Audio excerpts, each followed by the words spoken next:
Panorama 15. La voz de las regiones.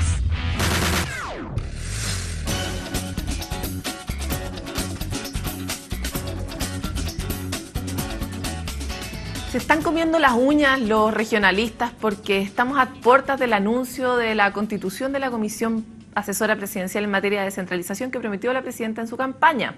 Todos queremos saber qué va a pasar y qué va a surgir de esa comisión, pero sobre todo, más que de lo que van a discutir, lo que van a concretar de las propuestas que de ahí surjan. Adicionalmente, este lunes 31 es el Día de las Regiones y a muchos les molesta que sea el Día de las Regiones porque en realidad dicen todos los días debieran ser los días de la región y no una vez al año para que se acuerden de nosotros, ¿no? Bueno, para hablar de esto y otros temas estamos hoy día con la socióloga Ignacia Fernández del Programa de Cohesión Territorial de RIMISP, Centro Latinoamericano para el Desarrollo Rural. Ignacia, muchas gracias por estar con nosotros. Hola Paloma, muchas gracias por la invitación. Hemos estado aquí con diputados, con senadores, con dirigentes ciudadanos, porque siempre cuando empieza un gobierno está la expectativa, la verdad es que generalmente está la desconfianza de que no se vayan a cumplir las promesas que se han planteado en la pantalla, en la campaña. Pero ¿cuál es la mirada que tienen ustedes siendo un centro de estudios y que generan permanentemente contenido en torno a este tema sobre las expectativas y la posibilidad concreta de que ocurran las cosas que se han planteado como promesas de la presidencia? A ver, nosotros estamos, también muy expectantes y hasta ahora creemos que vamos bien expectados, digamos. Creemos que hay señales positivas en favor de los compromisos que están en el programa, que dicho sea de paso es un programa bien exigente en materias de descentralización. Hoy día mismo el subsecretario daba señales de avanzar en la elección directa de los intendentes, que es una demanda más que sentida por todo el mundo regionalista hace una buena cantidad de años ya, y pareciera ser que eso se va a concretar, o al menos, si bien no es una medida de los primeros 100 días, que podría ser una excusa para no avanzar en el muy corto plazo, se está trabajando a buena máquina en ese sentido. Está todo el equipo de la subsecretaría, por lo menos esa es la señal que están dando, comprometido con las medidas prioritarias, las zonas extremas. Se ve buena voluntad de hacer las cosas en el sentido que invita al programa de gobierno, que, como te decía, a mi juicio es una invitación bien ambiciosa. Si ustedes tuvieran que poner una prioridad, un must, de donde se debiera partir este trabajo, ¿cuál sería ese énfasis? ¿Qué harían primero? Bueno, sí. Más allá de la elección directa del intendente, que en realidad es como el gran consenso que hay. Yo creo que la comisión a la que tú hacías referencia es bien clave. Siempre los que tenemos preocupación por los temas de descentralización decimos aquí hace falta un consenso país sobre el Chile descentralizado que queremos. Parece un lugar común, un cliché decir esto de cuál es el Chile descentralizado que queremos, pero hubo un documento con ese nombre, incluso en la subsecretaría, allá por el gobierno del Lago. Después han habido intentos posteriores desde la subsecretaría, desde centros de estudio, y sin embargo no tenemos construido ese consenso.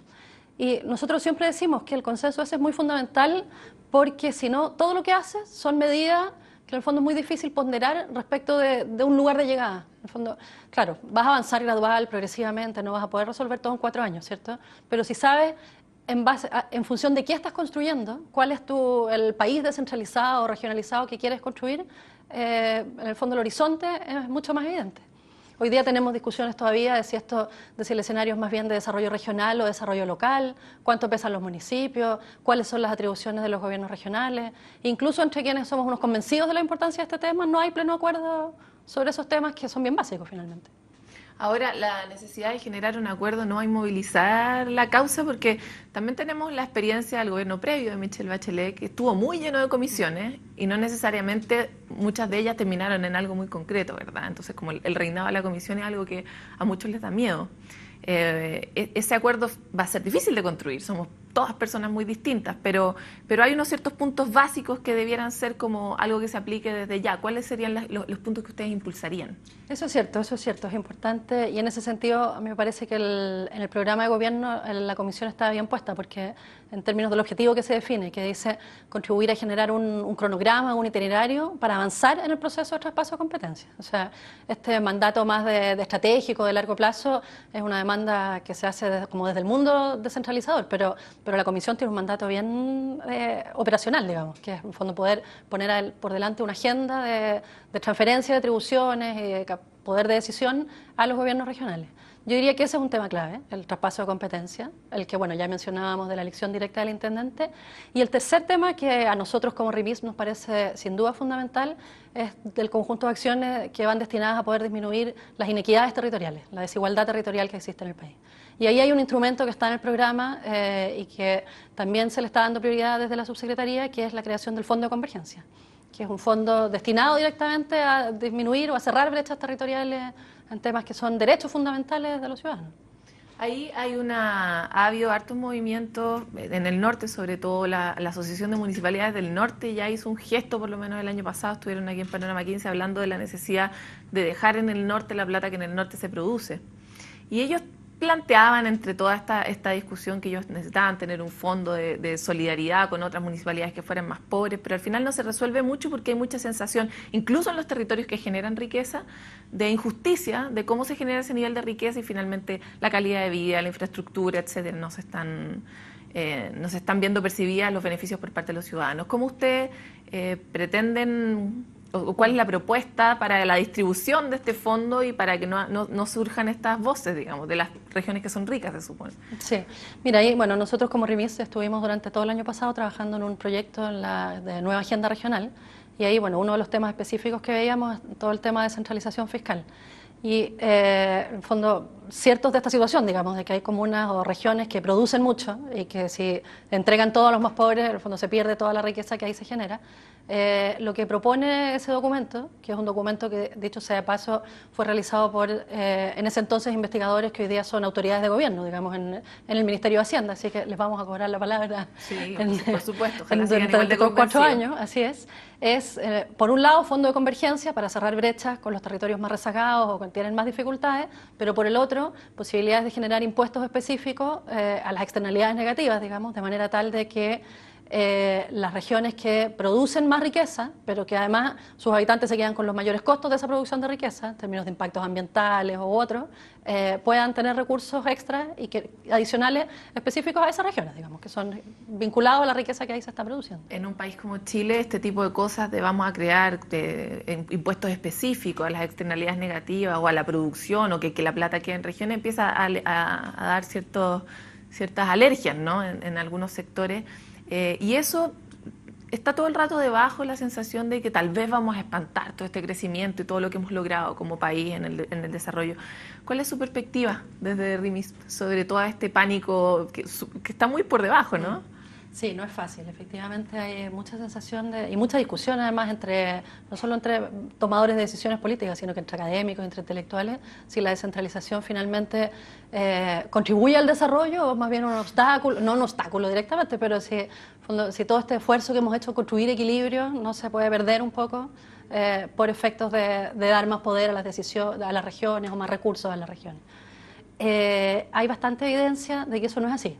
Y que en general los países más descentralizados son países también muy desarrollados, digamos. O sea, nosotros, bueno, hoy día estamos trabajando y queremos llegar al número exacto de poder decir, en el fondo, hasta en qué nivel de desarrollo de PIB per cápita el exceso de centralización pasa a ser un problema. Estamos cerca de llegar a la cifra y en realidad nosotros como país estamos más o menos cerca del punto en el cual, en el fondo, que hay un punto de inflexión importante, que si seguimos siendo así descentralizados, nos va a empezar a ir mal. En el fondo vamos a perder potencial de desarrollo, porque hay un montón de energías, de capacidades que se pierden y que están en las regiones y que un país tan centralista como el nuestro no es capaz de aprovechar ni de potenciar.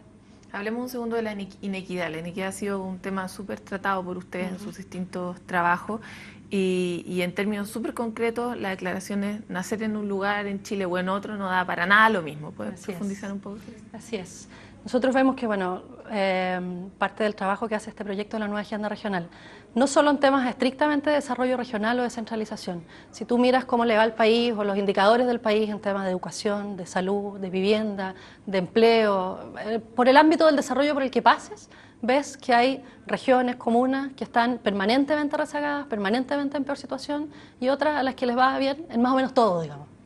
Hay regiones muy evidentemente en esa situación, como el caso que siempre se menciona, la Araucanía, pero hay regiones a las que en general les va bien, donde hay comunas a las que les va mal.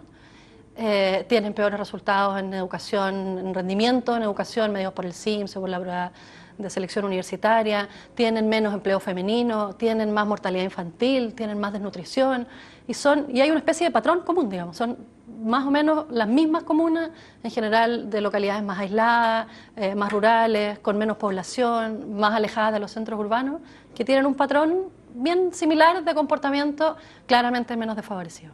Entonces, a partir de ahí es la frase esta que tú señalabas. En el fondo, en Chile no da lo mismo dónde vivir o dónde decidir, o dónde nacer o dónde vivir, para efectos de las posibilidades que vas a tener de desarrollarte, porque si tienes peores resultados vocacionales en promedio, si tienes menos cobertura de salud, etcétera, vas a tener menos posibilidades, aun cuando emigres, porque te vas a ir en peores condiciones de las que si te hubieras criado o educado en otro lugar del país. Tocaste un tema bien clave que es el asunto de género. Este gobierno ha estado muy marcado, o ha tratado, incluso en la gestión anterior, de poner una impronta respecto de tratar de promover la equidad de género, que es algo que a nivel regional es también muy escandaloso. Y si uno ve, por ejemplo, las cifras de la cantidad de mujeres core que fueron elegidas en la última elección, es ya terrible, digamos.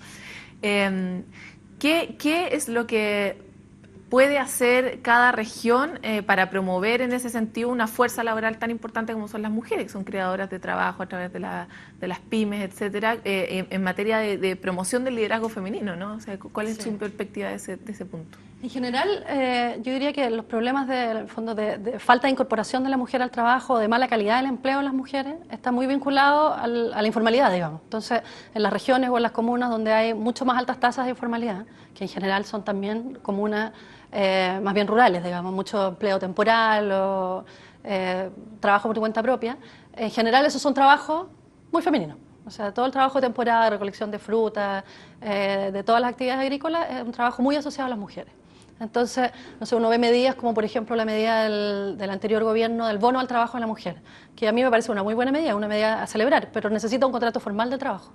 Entonces, hay regiones enteras donde, si uno mira, la recepción de este bono es bajísimo. En la metropolitana hay un porcentaje importante de mujeres que lo reciben, pero vas a regiones como Los Ríos y son muy pocas, porque las mujeres ahí, si es que trabajan, no tienen contrato formal de trabajo. Ustedes tienen dentro de sus distintas medidas propuestas el asunto de las capacitaciones a medida.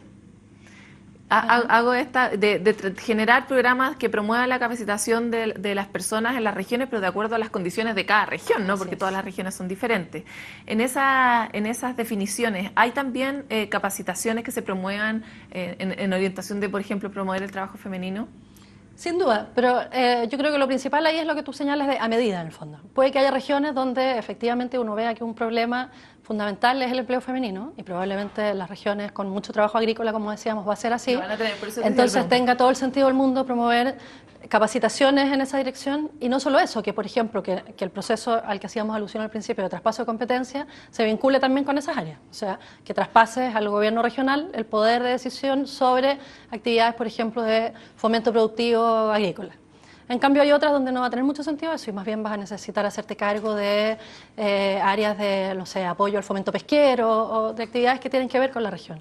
Esto de a medida yo creo que es bien fundamental para efectos de un Chile descentralizado, porque mientras no dejemos de pensar que Chile es entero igual y que incluso el proceso de descentralización es el mismo para las 15 regiones del país, bueno, difícilmente... Sí, una clave, sin duda. Ignacia, se nos acaba el tiempo, pero agradecemos mucho que hayas estado en Panorama 15. Muchas gracias a ti, Paloma. Hasta aquí llegamos con este capítulo. Estamos tratando de profundizar ahora en las medidas que vamos a tener que fiscalizar en el futuro sobre la base de la constitución de esta comisión. Tenemos que ver quiénes son los que conforman esta comisión, identifíquelo usted en su región, porque a ellos es a quienes les vamos a pedir que representen también los intereses que tenemos para construir este Chile más descentralizado. Nos vemos en un próximo capítulo. Este es un programa de Vive TV Chile. Estamos en tu ciudad.